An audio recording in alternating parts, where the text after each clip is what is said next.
Përshëndetje. Hello. My name is Ashley Clark. I'm a fourth-year undergraduate student studying in the fields of global development and political science at Queen's University.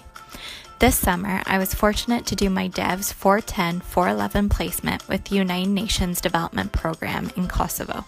When I first found out that I was going to be interning with the UNDP, I realized I knew nothing about the country that I was going to be living and working in for the next 10 weeks. It was only after completing my internship and having the opportunity to talk with my co-workers at UNDP Kosovo, past and current UNDP interns, and people living in Kosovo, that I was able to get a more truthful account of Kosovo's history and current situation, as opposed to the slanted understandings and biased media coverage I was exposed to prior to my departure. Kosovo is a disputed territory and partially recognized state in southeastern Europe that unilaterally declared independence from Serbia in 2008 to become the Republic of Kosovo. The country is landlocked, bordered by Albania, the Republic of Macedonia, Montenegro, and Serbia in the Central Balkan Peninsula. The road to Kosovo's independence has been shockingly violent, unstable, and very complicated. Modern-day Kosovo was once a part of Serbia, which was itself once a part of Yugoslavia. After the Soviet Union collapsed in 1991, Yugoslavia fell apart in a series of regional wars, including the Kosovo conflict led by Slobodan Milosevic, former Serbian president, against Kosovo's majority Albanian population.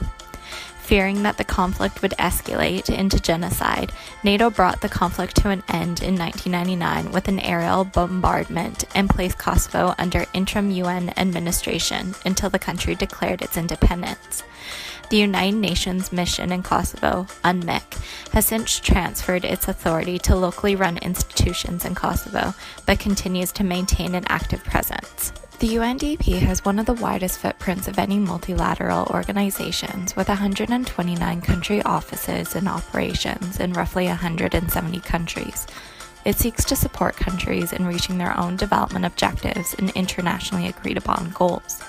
Throughout my internship, I learned a lot from working with one branch, the Kosovo Country Office, of a larger developmental organization, UNDP, and was able to explore how global mandates and homegrown regional strategies foster sustainable development and long-term policy and program initiatives. As an intern with UNDP Kosovo communications team, I wrote and edited professional articles, prepared and disseminated UNDP content, blog posts, short stories, photographs, videos, reports, etc., to raise awareness of and sustain a commitment to the UN Sustainable Development Goals.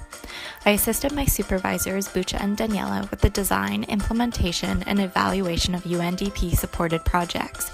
UNDP Kosovo's mandate is to establish, develop, and strengthen Kosovo's institutions, promote economic growth, enhance security, and improve environmental sustainability. My internship provided a unique opportunity to develop my research skills in a cross-cultural context.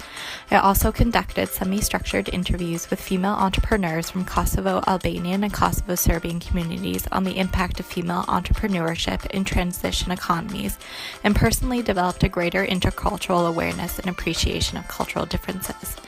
Moreover, this internship gave me a greater insight into the interactions between developed countries, international organizations, and the developing world, revealing an interlinked series of complex sources and opportunities for cooperation.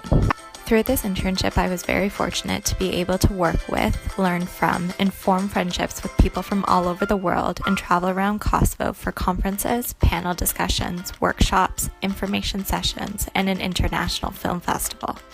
While attending events in Kosovo as a UNDP intern, became much more aware of the links between gender, international aid, and human security in the context of peace building. When I was assigned to take pictures at the first ever youth assembly organized by UNMIK, these linkages became more evident.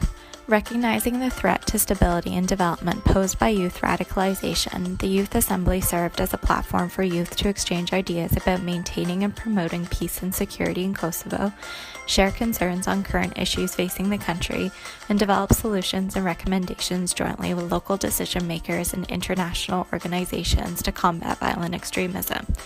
In conflict-affected settings such as Kosovo, where institutional effectiveness may be impaired, it becomes especially important to consider how gender dynamics shape societal operations and policy outcomes in the aftermath of conflict and reconstruction. Despite an international will to address gender-based inequities in conflict and post-conflict settings, translating that will into action remains problematic. None of the speakers at the Youth Assembly were Kosovo natives. Rather, they were representatives from international organizations, which begs the question of whether gender equality has become something of a tick-the-box exercise without addressing the structures of power that reinforce the subordination of women. Just the fact that representatives from international organizations, myself included, are foreigners places them in a privileged position. As an international in Kosovo, I found it hard to navigate as a white, Western, educated woman working in a development setting. Before my internship, I believed that simply being aware of the issues would help me to navigate them. Instead, I ended up walking straight into them. I did not realize that outside perceptions and misrepresentations could impede and shape development. Friction between local interests and international development mandates was not only seen in UNDP-sponsored events, but it was also brought home in conversations with coworkers. My supervisor offered her perspective when reviewing my work. This should really be written in our language, not yours. Others questioned whether I thought it was okay for me to come to their country while they had no chance whatsoever to come to Canada. Thus, the image of the powerful foreigner as savior of the powerless local victim is preserved, justifying foreign intervention. The opportunity to intern with the UNDP in Kosovo was an immense intercultural learning experience. I enjoyed working with the UNDP Kosovo communications team, and I believe that they are genuinely trying to make a positive difference. This internship has enabled me to see global development in practice and how theory is applied or ignored in the real world. Further, this internship has made me more critical of my own thoughts and has given me a better idea of how I would like to pursue a career in development. Please feel free to contact me if you have any questions about this internship. Thanks for watching.